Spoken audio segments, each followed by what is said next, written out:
வணக்கம்.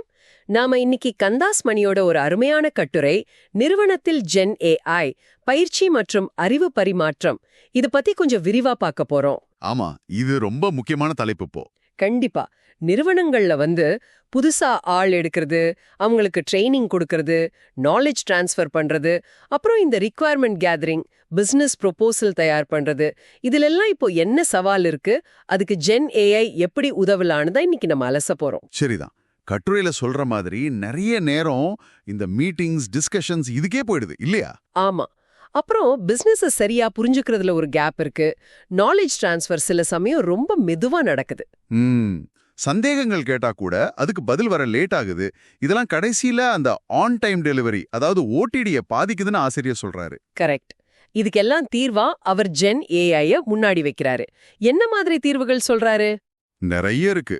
அதாவது சாட்பாட்ஸ், அப்புறம் ஏஐ வச்சு உருவாக்குற லேர்னிங் பாத்ஸ், ரியல் டைம்ல புதுசா வர்றவங்களுக்கு சப்போர்ட் பண்றதுக்கு ஏஐ.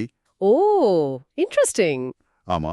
அப்புறம் self service knowledge transfer portals, அதாவது அவங்களே போய் தேடி கத்துக்கிற மாதிரி. சரி. அப்புறம் நம்ம மீட்டிங்ல எடுக்கிற நோட்ஸை ஆட்டோமேட்டிக்கா முறையான டாக்குமெண்ட்ஸா மாத்துறது. பிசினஸ் ரெக்வயர்மெண்ட் டாக்குமெண்ட் பிஆர்டி இல்ல யூசர் ஸ்டோரி மாதிரி. வாவ், அது பெரிய உதவி இல்லையா? ஆமா. பிசினஸ் ப்ரொபோசல், ப்ராஜெக்ட் எஸ்டிமேஷன் இதெல்லாம் கூட ஜென் ஏஐ தான உருவாக்க முடியும்னு சொல்றாரு. சரி. இதுல இன்னொரு முக்கியமான விஷயம், டெக்னிக்கல் விஷயங்களை டெக்னிக்கல் அல்லாத சிஎக்ஸ்ஓ லெவல் ஆட்களுக்கு புரிய வைக்கிறதுக்கும் ஜென் ஏஐ உதவும்னு சொல்றது. அது ரொம்ப முக்கியம். அப்புறம் கருத்து கணிப்புகளை அனலைஸ் பண்றது, இதுக்கெல்லாம் கூட பயன்படும். ஆனா டேட்டா கவர்னன்ஸ் அது ரொம்ப முக்கியம்னு அழுத்தமா சொல்றாரு. எந்த டேட்டாவை ஏஐ பாக்குது, யாருக்கு ஆக்சஸ் இருக்குன்னு கட்டுப்பாடு வேணும். நிச்சயமா அந்த பாதுகாப்பு அம்சம் ரொம்ப முக்கியம். சரி, ஒரு உதாரணம் எடுத்துப்போமே. ஒரு அஜைல் ஸ்க்ரம் டீம்ல புதுசா ஒருத்தர் சேர்றாருன்னு வச்சுக்கலாம். அவருக்கு ஜென் ஏஐ எப்படி உதவும்? நல்ல கேள்வி. முதல்ல அஜைல் ஸ்க்ரம்னா என்னன்னு சும்மா ஒரு சின்ன ரீகேப் பார்த்துடலாம். ஓகே. ஸ்க்ரம்ங்கிறது சிக்கலான பிரச்சனைகளுக்கு தீர்வு காண உதவும் ஒரு ஃப்ரேம் ஒர்க், சரிதானே? ஆமா.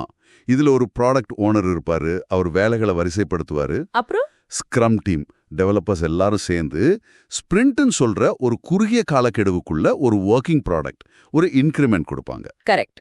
அப்புறம் டீமும் ஸ்டேக் ஹோல்டர்ஸும் அதை ரிவ்யூ பண்ணி அடுத்த ஸ்பிரிண்ட்டுக்கு பிளான் பண்ணுவாங்க. இதுல அந்த வெளிப்படைத்தன்மை, ஆய்வு, அப்புறம் மாற்றத்துக்கு ஏத்துக்கிறது, இது மூணும் முக்கியம். Transparency, inspection, adaptation. சரி, ஸ்க்ரம் டீம் பத்தி சொல்லுங்க.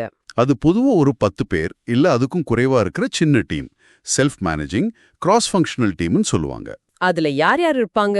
ப்ராடக்ட் ஓனர், ஸ்க்ரம் மாஸ்டர், அப்புறம் டெவலப்பர்ஸ். ஓகே. இவங்க ஒவ்வொருத்தரோட பொறுப்பு என்ன? சுருக்கமா. டெவலப்பர்ஸ் ஸ்பிரிண்ட்டுக்கு என்ன செய்யணும்னு பிளான் பண்ணுவாங்க, ஸ்பிரிண்ட் பேக்லாக், குவாலிட்டியா வேலை செய்வாங்க, டெய்லி மீட்டிங்ல பேசி கோல் நோக்கி போறாங்களான்னு பாப்பாங்க. சரி. ப்ராடக்ட் ஓனர் அவரோட வேலை ப்ராடக்டோட வேல்யூவை அதிகப்படுத்துறது, ப்ராடக்ட் பேக்லாக்னு சொல்ற அந்த ஒட்டுமொத்த வேலைப்பட்டியலை நிர்வகிப்பார். கோல் என்னன்னு சொல்றது, வேலைகளை வரிசைப்படுத்துறது, அது எல்லாருக்கும் தெரியற மாதிரி வச்சுக்கிறது, இதெல்லாம் அவரோட வேலை. அப்போ ஸ்க்ரம் மாஸ்டர்?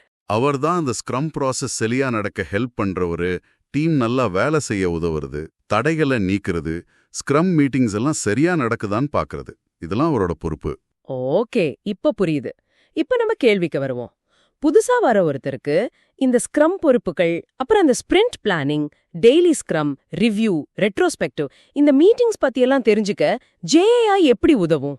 இதுக்கு தான் இந்த ஜென் ஏஐ பவர்ட் சாட்பாட்ஸ் இல்லனா செல்ஃப் சர்வீஸ் நாலேஜ் போர்ட்டல்ஸ் ரொம்ப யூஸ்ஃபுல்லா இருக்கும். எப்படின்னு கொஞ்சம் சொல்லுங்களேன்.